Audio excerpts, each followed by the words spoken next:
Okay, everybody, welcome to this week's edition of Todd's Pod. We had a few little technical difficulties there with the beginning of the last one, but I believe we have them all worked out now. Video working? Video's working. All right, so today I have a friend in recovery. His name's RJ. Come on in, RJ. All right, it's good to see you, buddy. Good to see you. All right, so tell us a little bit about RJ.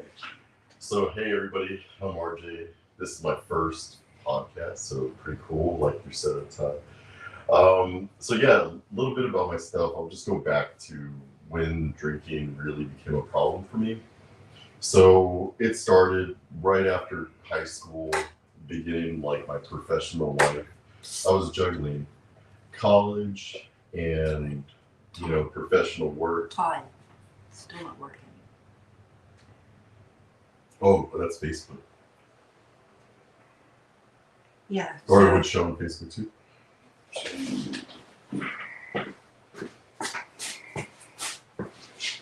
Yeah, go. Oh, okay. So while this is happening, what's happening for my my pleasure is drinking, go to bars with everybody from work, people outside of work, college friends, and I'm just juggling, staying up to 2 a.m. and then going to work the next day, and I'm doing that for a while without any consequences. Everything's going real smooth. I'm excelling in work, moving on up really quick. And I had a lot of close calls during this time. Things like, getting pulled over, the cop looking at me, no pride, no criminal history, and they're just like, okay, get somebody to pick you up. I remember one time I was going home and getting pulled over, and I'm telling the officer, I wanted to be a police officer at that time actually.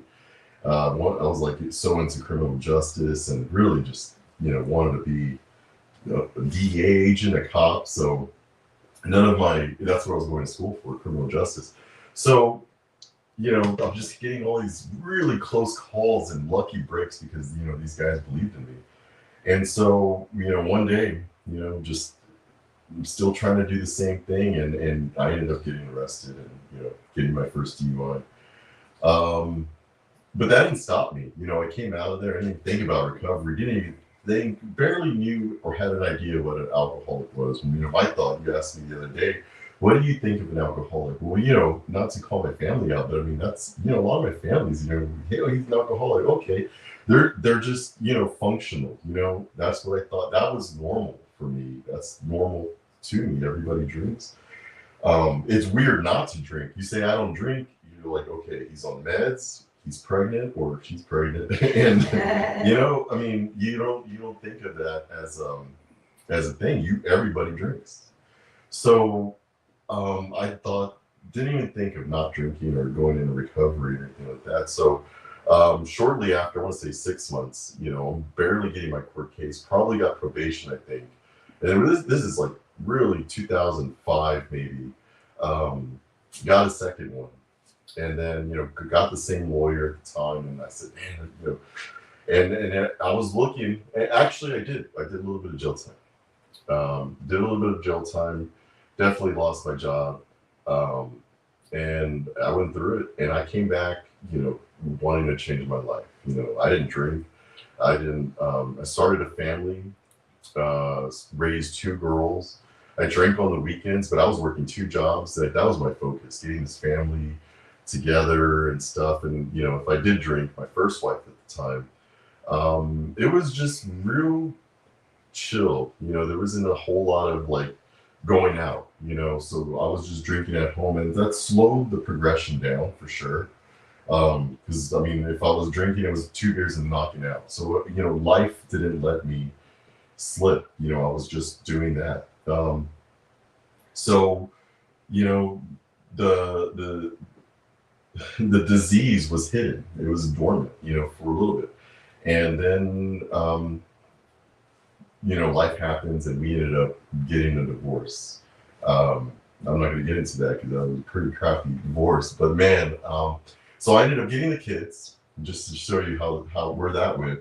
I get the kids. I had to move back in with my mom. I just built a house at this time. We were going to build in and move into our house, and that never happened because of what happened. And so I started from scratch, and I was doing really good, you know. Started with this new company, started supervising this new company. It was a startup in the medical management field with Medicare Advantage, and I'm, you know, doing really good. I'm moving on up. Got a little team. We got 2 teams at this time, and we're really, you know, making a lot of progress, and started getting relaxed again. You know, started getting distracted. Started going out happy hour. Started, you know, money was coming in, and I was getting really comfortable. And started another marriage and blended this family together. We had a boy with this new family, and we were like a little blended family. We had two of the girls were mine. The other girl was my wife's, and then we had our son. So we had this little Brady bunch, like, and it was good times, very happy times in this house. I started brewing beer at this time, and I started getting into beer, and, you know, my wife, if she's watching this, she's probably not, but, you know, that was one of her. She probably will. That was her biggest mistake, you know, because that right there erupted the volcano. Alcoholism became from, you know, it was very active at that time. I was drinking in the morning. We got to work from home at that time, not because of COVID, but just because, you know, that was the thing. So we worked from home 2 days out of the week. I was drinking during that time. I'm not employed with this, so I can tell. So, so I'm drinking in the morning. You know, when you're like that, I am now a functional alcoholic. You know, not knowing that I am, but I am. And I was just drinking a lot, and that turns into bad decisions. Then I started sneaking out of the house.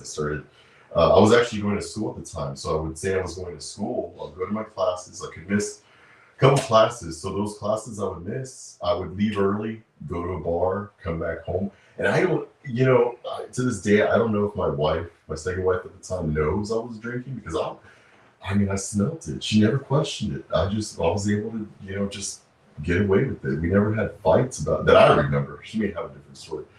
And so one of these times, you know, I'm at work, and I decided to go take a half day, you know, and I ended up going to the bar, and I'm actually supposed to pick up my son at the time from daycare. And I fell asleep at the light, and some people knocked on the door, and I got a DUI. I tried to run actually from those people, right? And I made, you know, in my mind, I was like sprinting, but, you know, the body cam looks at it, I'm like in slow motion, and they got me. You know, I wasn't like, once I saw them right behind me, I was like, all right. So I go in, no fight, I didn't get tased or anything like that, nothing crazy, but it was embarrassing. I saw it. It was just so embarrassing. Go to my lawyer, my hands and knees. This is a new lawyer at the time, and I just like, I had my life on track. This has happened before, and I don't know what. I just got comfortable, and yeah. So we ended up going to court, and he's like, we got this. 1 month later, same scenario, different night. Wasn't picking up my son at the time, or wasn't on my way. I didn't have the kids on this weekend. And I ended up, you know, getting influenced with some friends, and just Sunday night, man, I go to work the next day, and I'm out there at 2 a.m. And, you know, I met this girl, and I was really, you know, like just not even thinking, man, and fell asleep at the light again. But over at, and the cops woke me up, and I was like, no, this is a dream. I thought it was a dream for like at least 10 minutes. I just couldn't believe that this was happening. And, my life's over. That's what I'm saying. So we go through all that, and it just ended up getting probation. I don't know how, but we were able to do it, and I was good. And this is like 2019, and I was DUI 4? DUI 4. Okay. And it's actually a third. You know, we got Supposed it. to go to prison, I'm sorry. We're supposed to go to prison, man. And I'm thanking God. I went to recovery. I don't know, can I say the name? Yeah. So I went to La Hacienda, great recovery place, and, you know, I was, you know, even going there, I had an ankle monitor, a scram thing, and I went there again, but I see myself I see myself, and I was there. I was arguing with some of the counselors, saying that, look, man, I'm not an alcoholic. Look, I'm not drinking. I haven't drank for a year. I'm good. Like I had made bad decisions. Right. I'm not these guys, and I was just like in denial. I left there in denial. I said the things to say because at the time. This is my first recovery place. At the time, I thought they held you there, so I thought I was having to say the things to get out. But really, you could have left whenever. So I complete the program, and I was on probation for a good while, maybe 2 years after that, and not drinking because I'm like monitored everywhere, man. Like I'm peeing weekly. Like and my life is great, man. I'm over here with Herbalife. I'm doing all the good things that you're supposed to do. Community service is cake, man. I'm like, yeah, I can do that. That's what I'm built for. I feel like I'm built to be productive and help people. I love people. I love talking, and that's truly me. And so it forced me to do that. I met a great girl at the time during all this, and we ended up moving in, and COVID happened. And then this thing came off, probation's done, and girlfriend and me, like, hey, drink a little bit. She didn't realize, and she still, maybe to this day, still doesn't know how serious my addiction is. But, we started drinking a little bit, and, bottles, shots became bottles became many bottles. And it just, and since the time to now, I've been, just managing it, where it gets real bad, I'll have like a month of just mediocre drinking to really bad drinking, and then I'm like, I gotta stop, and it's just this battle. Not once during this time, even though I know the 12 steps, I know, like, I've got an old sponsor, I've got contacts that at that time that they were calling me from La Hacienda, are you good? And I'm like, yeah, I'm doing good. I don't want to come to Alumni. I don't need all that, Right. And I was saying, why? I look back and I'm like, dude, life was reaching out and trying to save you, And I didn't listen to any of those signs, thought I was just managing it, and I would get clean through the gym, through occasional church, and and that's it. Really, the gym, because I was still going to the gym and I was still working out every day, working out hungover, working out with a BAC of 0.02 or something, like very little alcohol, but I wasn't healthy. I was, my liver was going down, and blood pressure was like, now I'm on blood pressure medication, but and so this last time I got popped.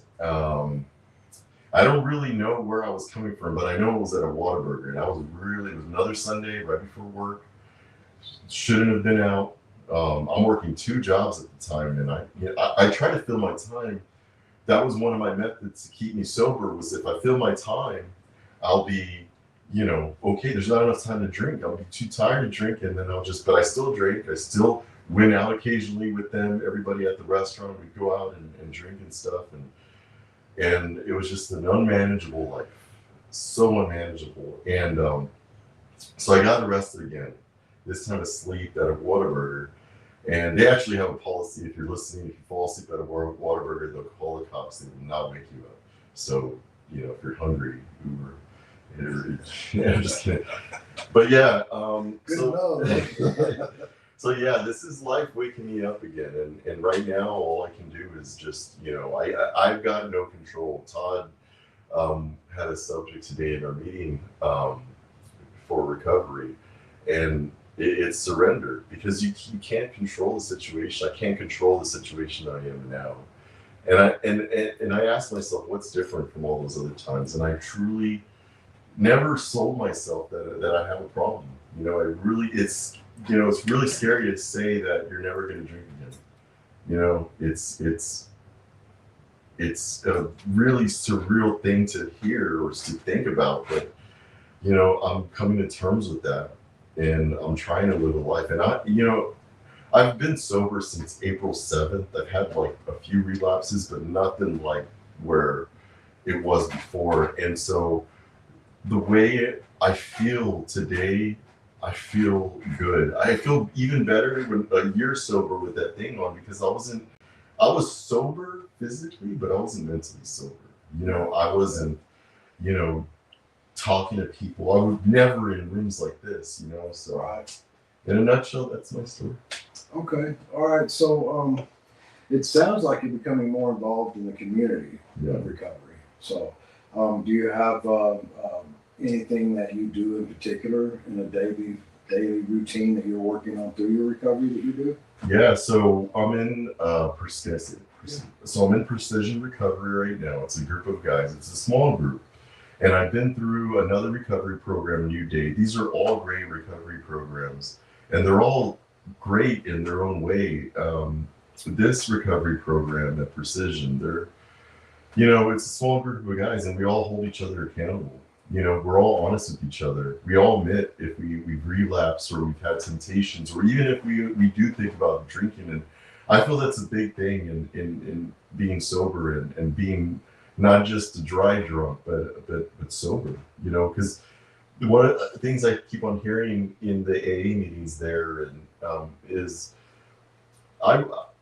sobriety isn't to be just miserable and just not drinking. You want to be happy, and that's the key thing. We're all happy, and we have we're not doing anything fun, but we're laughing all the time, and we take gigs at each other and stuff like that. And I think that's definitely what I think that I think modern recovery, I call it modern recovery, but it's like in your mind. I remember way back in my mind, I had a picture of all these people just sitting in a meeting or a circle, just kind of growling at each other because you have that stereotypical thought. That's what was kind of put into our heads in general through society, right? And like you, I found that. I remember when I first got into treatment, because I had to do inpatient. I don't believe I would have been able to. There's just no way I could have gotten sober without going to inpatient. I mean, I was just that kind of addict alcoholic, not just alcohol, but addict alcoholic. And so, but I saw people there that were happy. Person that we both know, Rick. He chaired the very first recovery meeting I went to after I got sober in treatment, and these guys were happy. So my first thought was, these guys are lying. There's no way they can be this happy. And they were annoying. And there's no way they could be this happy. Don't talk to me, man. Yeah, it's like, I just couldn't believe it. I thought, well, the only reason y'all are happy is because y'all are going to go home and drink and have laughs about us being stuck in treatment, right? Yeah. And so I couldn't. But then I just started noticing more and more people that were happy when they were sober. And I knew they were sober because they were in treatment with me, so I knew they weren't doing anything. There were a few in there that were probably messing up, but that's another crowd. I didn't hang around those crowds. I stayed away from. I picked the winners. I stayed with the winners. I stayed with the ones that I saw that had what I wanted, right? But I believe it's all about that community, And there's so many people out there. I think they have that vision of just everybody's angry.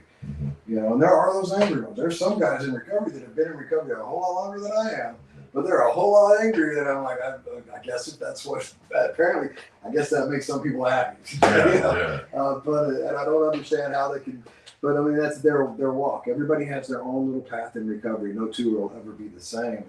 But I do want everybody in the world to know that recovery is a happy thing. It really is. And like you and I were talking about your last little hiccup, right? And the question was, do you remember that moment to moment of that hiccup, or do you remember the week before better? And it's like you remember the week before. And so in recovery, we get to remember. I love football, okay, all my life. And I used to watch it religiously, and even when I was in my addiction and my alcoholism, I would watch it, but I couldn't figure out why I didn't like it. But after I got sober and I started watching it, I loved it again, and I figured out what it was. You know what it was? I couldn't follow the game when I was hired to it. Yeah. I couldn't even tell you what happened the couple plays before what I'm watching. I'm like, but you got to play the role. Oh yeah, I'm watching football and all that, but now it's like I thrive. I'm so happy football's about to start again. This morning they said something on the news, and my wife, like, she was going away from me, and she's like, I can feel your smile. Yeah, I was because I'm happy because I do love football. But that's it right there in a nutshell. Is we are conscious. We are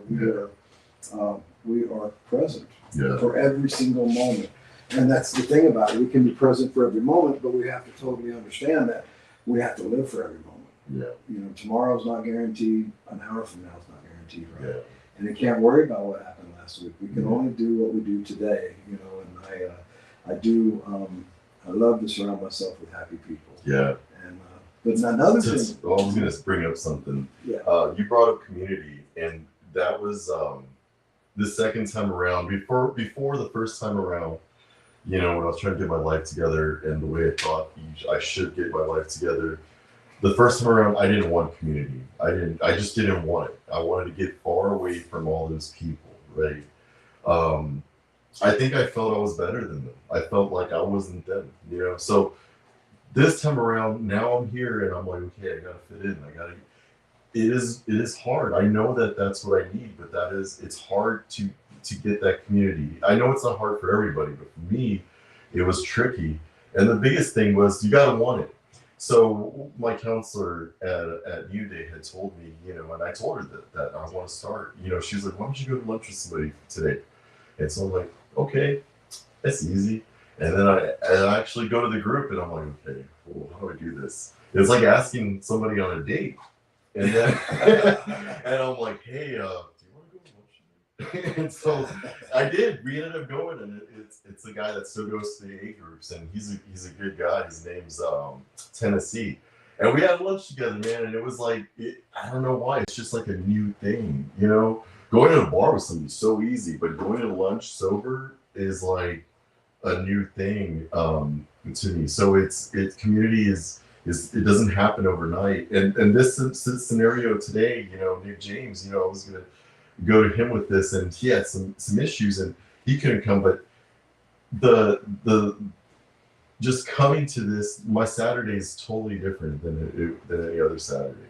Yeah. And community has made me happier, you know, with those small little things. It's funny, those little things. I remember, you know, it comes to mind, Rick called me one night, wanted me to come out and have dinner with him and some friends of his, and I'm like, okay, I can do that, right? And it was at I want to say the place is named 410, Mm-hmm. at 410 and 281. Mm-hmm. So I go there and I'm looking at it and I'm thinking, that's a freaking bar. Yeah. It's a sports bar, right? I'm like, that's a bar, a restaurant bar, right? I'm thinking, well, why would he invite me to the bar? Right?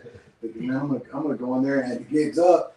I knew it, you know. Mm-hmm. And this has been I've been in recovery for a little bit, you know. But I went in there, and you know, sure, it was a bar, and there were people drinking all over the place and everything. But it was like these guys at this table, they weren't drinking, but they were having a blast. Yeah. So I was able to sit there and have a blast. It was like, wow, this is fun, you know. Yeah.